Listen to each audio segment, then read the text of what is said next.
I want to tell you about a conversation I had with a patient I will call Margaret. She was 67 years old, retired, reasonably healthy, and deeply worried about her eyes. She had been told at her previous exam that her macular pigment density was low, that her central vision was beginning to show the early signs of the kind of deterioration that tends to progress. She was not yet at the stage of a formal macular degeneration diagnosis, but the trajectory was not encouraging.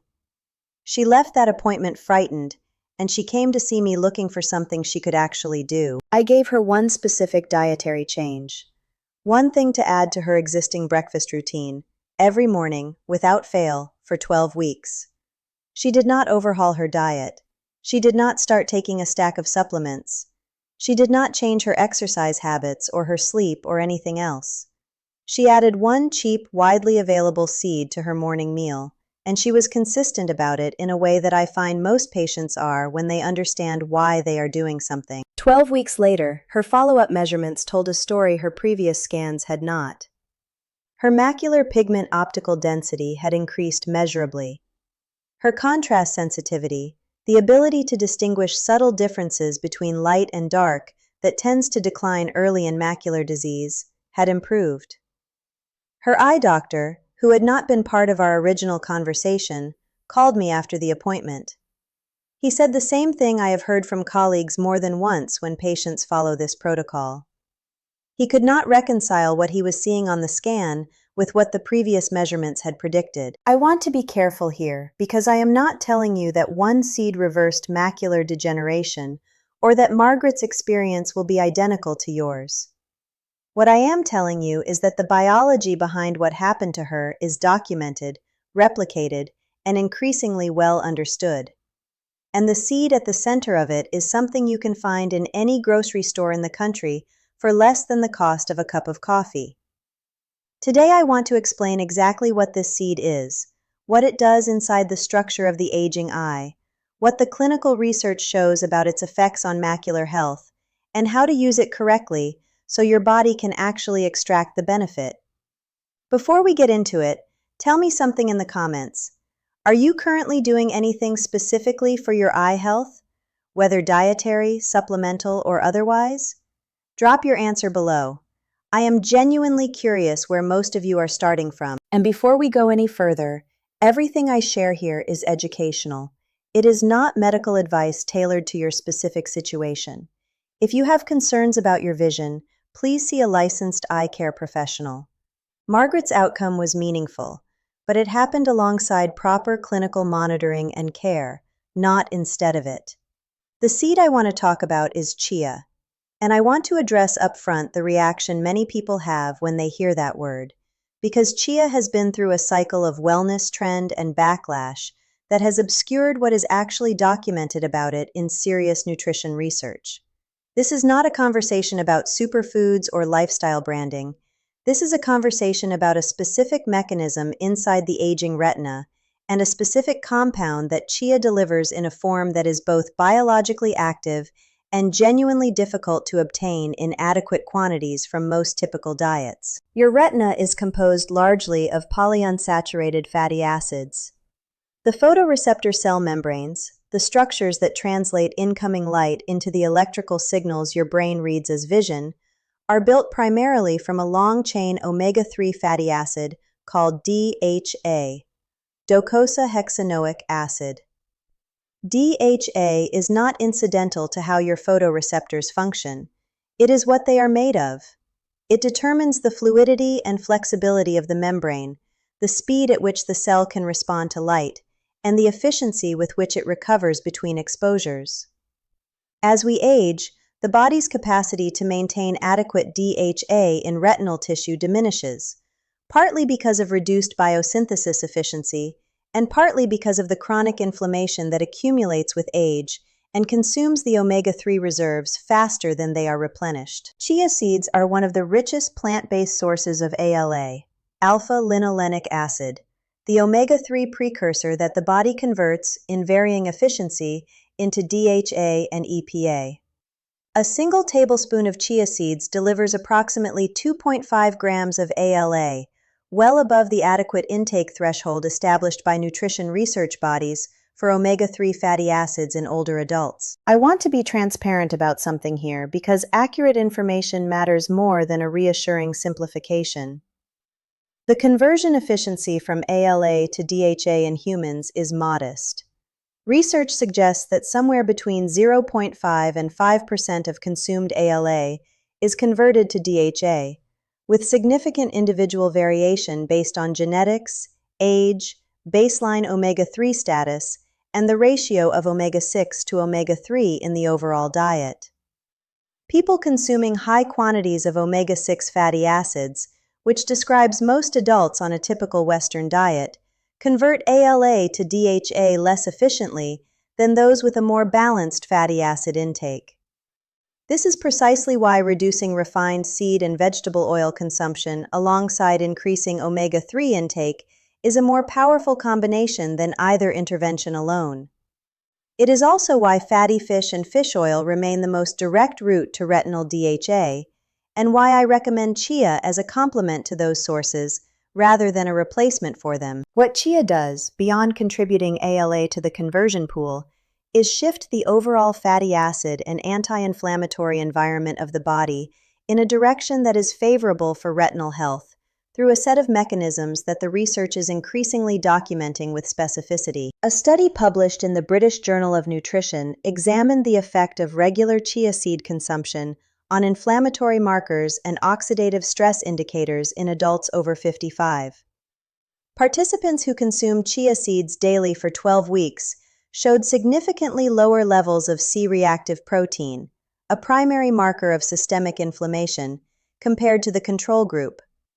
They also showed reduced levels of malondialdehyde, a lipid peroxidation product that accumulates in retinal tissue under oxidative stress and is directly linked to photoreceptor cell damage. Reducing that oxidative burden does not generate a new retina, but it slows the rate at which the existing retina deteriorates, and in the context of macular health over years and decades, that slowing is exactly what the evidence suggests makes a meaningful difference. Chia seeds also deliver a striking concentration of antioxidants, including quercetin, camphorol, and chlorogenic acid, each of which has been studied independently in the context of retinal protection. Quercetin in particular has attracted significant research attention.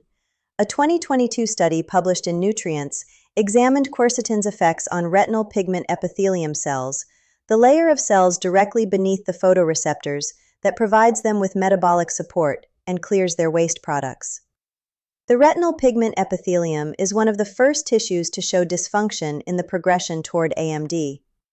The study found that quercetin supplementation protected RPE cells from oxidative stress-induced apoptosis, essentially from programmed cell death triggered by oxidative damage, and suppressed the inflammatory signaling pathways that drive geographic atrophy, the advanced form of dry AMD. That is a mechanistically important finding because geographic atrophy is precisely the condition that produces the central visual loss that most people fear most when they think about losing their sight with age.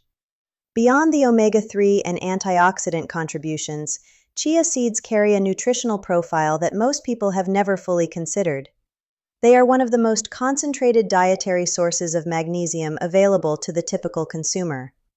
A 2-tablespoon serving provides approximately 24% of the recommended daily intake of magnesium.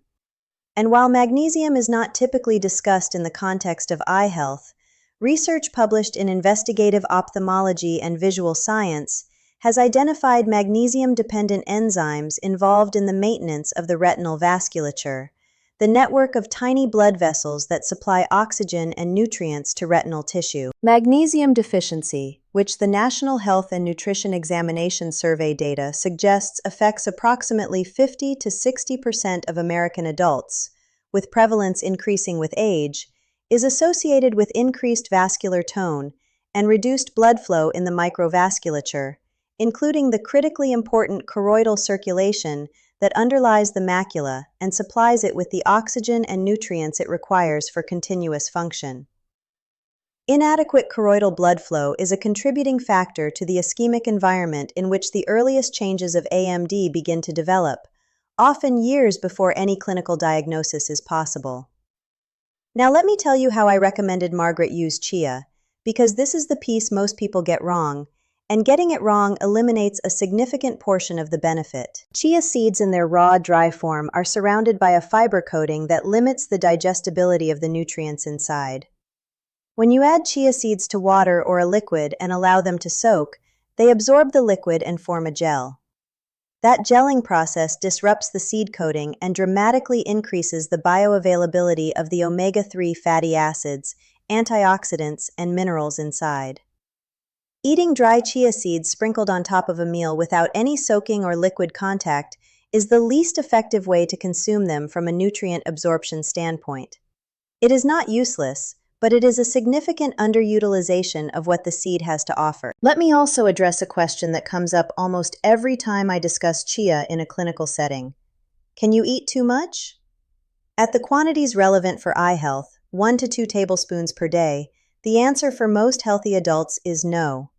The primary caution is for people on blood-thinning medications, since the omega-3 content of chia can have a mild anticoagulant effect at higher doses, and for people with existing digestive conditions who may find the high fiber content of chia requires a gradual introduction rather than an immediate daily serving. For the vast majority of adults over 60 without those specific considerations, 1 tablespoon per day is safe, well-tolerated, and supported by the evidence. The protocol I recommended to Margaret was simple. 1 tablespoon of chia seeds soaked overnight in 3 to 4 tablespoons of water, or in a small amount of plant milk, consumed as part of breakfast every morning. By morning, the seeds have formed a gel. She added this to her existing yogurt, her oatmeal, or occasionally ate it directly with a small drizzle of honey. The total preparation time is about 30 seconds the night before. The cost is negligible, and the consistency was the thing that mattered most. There is one more preparation detail worth mentioning before we move to the final point. Ground chia seeds, which are available pre-ground or can be briefly processed in a blender, offer higher nutrient release than whole seeds even when soaked. The gel that forms from whole soaked seeds is beneficial, but some of the antioxidant compounds embedded deeper in the seed structure are more fully released when the seed has been partially disrupted by grinding. For people who prefer a smoother texture or who find that whole seeds cause any digestive discomfort, ground chia soaked overnight in liquid achieves both better tolerability and better nutrient extraction simultaneously. The second thing I emphasized was pairing. Chia's omega-3 fatty acids and fat-soluble antioxidants are absorbed more efficiently in the presence of additional dietary fat. Adding chia gel to full-fat yogurt, eating it alongside a soft-cooked egg, or stirring it into oatmeal with a teaspoon of flaxseed oil creates an absorption environment that the dry chia sprinkled on a fat-free food simply does not. The fat is the transport vehicle. Without it, a meaningful proportion of what chia delivers never makes it past the intestinal wall. The third thing, and this is perhaps the most important, is the commitment to consistency over time. Macular pigment does not respond to dietary intervention in days. The studies that have measured meaningful changes in macular pigment optical density run for 12 weeks at minimum, with many of the most compelling findings emerging at 6 months and beyond. The macula is rebuilding a protective structure that has been slowly depleted over decades. It does not reverse that depletion quickly. What it does, given consistent and adequate nutritional input, is gradually, measurably shift in a direction that changes the trajectory. That is what happened with Margaret. And that is what the evidence supports as the realistic and achievable outcome for most people who commit to this kind of dietary consistency. I want to leave you with something that I think is the most important frame for everything I have shared today. The research on nutritional interventions for eye health after 60 is not asking whether you can reverse the damage that has already occurred. It is asking whether you can change the rate at which new damage accumulates. Whether you can give the tissues responsible for your central vision enough of what they need to slow the decline that most people accept as inevitable. The answer, in study after study, is yes. Not dramatically, not overnight, but consistently, measurably, and in ways that translate into real differences in visual function over the years that matter most. 1 tablespoon of soaked chia seeds every morning as part of a breakfast you already make. That is the intervention. Simple enough to sustain indefinitely, affordable enough to maintain without financial strain, evidence-based enough to be worth taking seriously. That is where Margaret started, and 12 weeks later, her eye doctor was on the phone wondering what had changed. I want to hear from you. Are you going to try this? And if you have already been using chia seeds, tell me how you eat them. Drop your answer in the comments.